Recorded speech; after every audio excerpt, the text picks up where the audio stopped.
So I basically talk about this discomfort value chain, which I term as a system of achieving your full potential by inviting chaos to create necessary growth. So that growth could be anything. It could be increasing your consciousness or self-awareness. It could be becoming a better friend or a leader. It could be more healthy and productive, right? But it's an acknowledgement that what the typical goal process is: develop plan, understand my goals, develop plan, keep working hard on plan. It says that in order to reach point B, that this isn't just, goals and things that you do.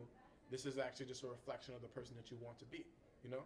Yeah. And so when understanding that holistic perspective, it's necessary to ask what growth needs to occur to reach point B, right? So then I talk about that whole system that I developed, and then just share a little bit with the audience, something what that looks like. I talk about one of my favorites, the 7-day vow of silence that I did. I do that every year. The different things, like 2 days with no phone, 90 days of coach hours, things like that, But it's like chaos can be this tangible, manipulatable thing that can help us grow. And I talk about how if, chaos is like flexing a muscle. The more, you practice at it, the more you're able to grow from it and control that. So really it was just a series of just things that kind of pushed me to that point, I talk about, how it is growing up in a low-income household, different things. I talk about how, at one point my mom made me believe that she was going to give me up for adoption, but it was just a stage to get me to behave better. But, in that moment, as a young child, my reaction was, all right, well, if I can ever be given up for adoption, I'm going to make sure that I can be self-sufficient and that I'll just survive on my own, because I'm not even going to go to that point. I'll just, survive on my own. So, I started doing things like that. I talk about how in school, even though I, always got high grades, teachers really didn't acknowledge that. And so, a combination of these factors, not being able to afford certain opportunities, like the Model UN things, etc. You can't go to those things from a low-income household. You might as well not even send it. So, after a while, it kind of creates this this point where that became kind of fuel, right? Those things helped me grow in certain ways, right? When I couldn't afford things, my reaction was I began selling Pop-Tarts in school. I made about $300 a week, just selling Pop-Tarts in school. And so, after a while, just, these were my just reactions to disruption, discomfort, chaos. One day I just did a reflection. I realized, hey, this chaos thing, it's actually been helping me out all these years. Can't really complain about it. It's helped me out. And so then, once I realized that, I'll just, start thinking, what if I can just, manipulate chaos? I want to grow faster. How can I just do that? So like that became an obsession for a while until, eventually it honed itself into kind of the system I'm talking about now, which is the discomfort value chain. And pretty much the discomfort value chain is just very simply, it's like a streamlined, thinking process. It's about, if I wake up today and I say, I want, in one of my companies is Jostle, we're a youth marketing firm. If I want Jostle to have a 10% growth in our client base over the next 3 months, how do I do that? Well, I might come back to it and I say, all right, well, what discomfort would earn me that, right? So, at the moment, that's not one of my goals. So that's actually an incredibly reflective process. It's not something I think off the top of my head. But I reflect, what chaos comes out of that. And over time, those things of the chaos, as I mentioned to you a moment ago, are the 90 days of cold showers. Amazing.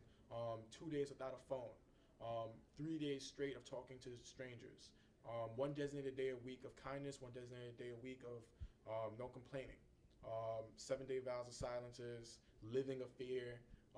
Various things like that have just literally just like stunted and just drastically enhanced my growth. I call them different things at different times. Sometimes I call them chaos. Sometimes I call them discomfort. Sometimes I just call them challenges. At this point, it's become challenges because, as I said, once you start getting in the groove of chaos and things of that sort, it's just, all right, this is my chaos today. I'm just gonna do it, because you create that discipline that whatever you put, on that list, on that calendar of things you're going to subject yourself to and suffer through, that you're just gonna do it, And the first, when I started trying this, I was like, all right, what? I'll just do that tomorrow. Yeah. That's I can't do that today. That's crazy. But then after a while, you kind of build like it's like habitual, to the point where at this point, I'm almost coming into the problem where I'm trying to think of a better way now to integrate it because I've become so disciplined to just doing what I decide will help me grow and the chaos that I do that is now less challenging. Because I just grown. It doesn't matter if I put 7 days without silence, now I use a cold shower. Once I put it there, I've committed to it. And unless, like within reason, I'm not going to break out of that. Unless it, like, I don't know, like for some reason, I need my phone to get in touch with my mother who's in trouble. That's I don't care, So,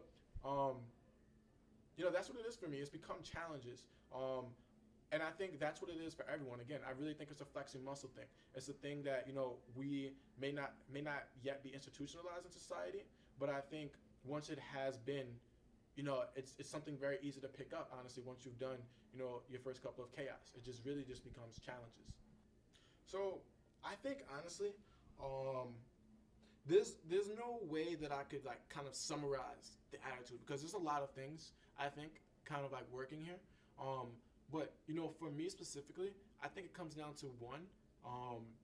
It's like there's a hunger there, and there's a competitive drive there, and I think those are two main things that it comes down for me.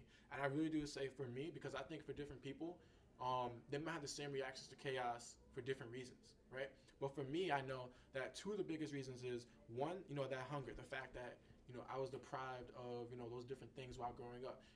Literally as the teachers are treating me as if I'm the student failing class.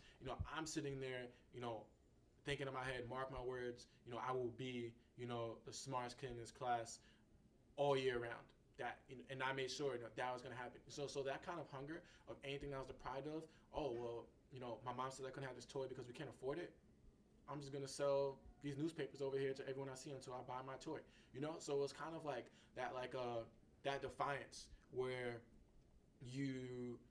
anytime I felt like I was wrongly deprived of something that kind of others in society might have been able to grant, like anything, it kind of became this competition thing where what, I guess I don't need that anyways. I'll just go out and do X, and so that is like the initial premise of what spurred, my thinking of chaos in that manner. And then again, once I had that kind of epiphany, I'm doing good off chaos. That's the process then to go into how can I manipulate this? How can I invite it more? That was because, all right, well now let me just grow way faster than everyone here. And while they're focusing on this linear goal-making process of developing plans and sticking to plans and things of that sort, I'm going to be doing that, but inviting necessary chaos to even speed that up,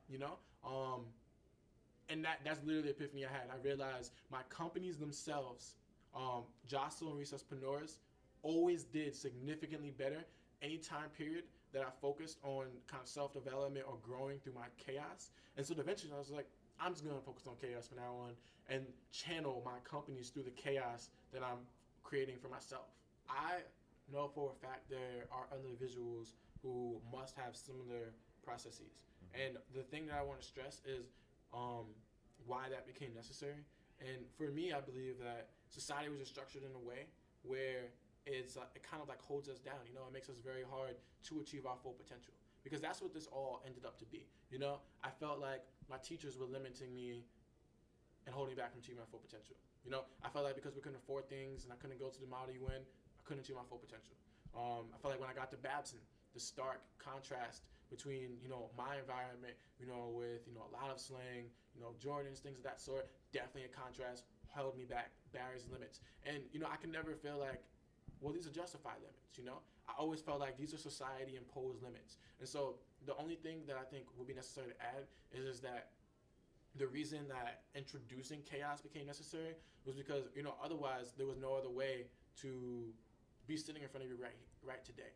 There was no other way. There was no way that I could sit in school and get good grades and do, the typical amount of society and still have founded my two companies. There's no way that I could be sitting here as developed at my own growth and still have much more to go unless, I kind of did something to detour off the normal path. So the only thing I would add is just that highlight that, society has deemed this necessary because it's so hard for the average citizen to just achieve their full potential.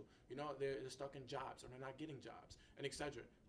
There's so many different macro issues that I can go into, but I think that's just the key there to understand, is that society made this necessary.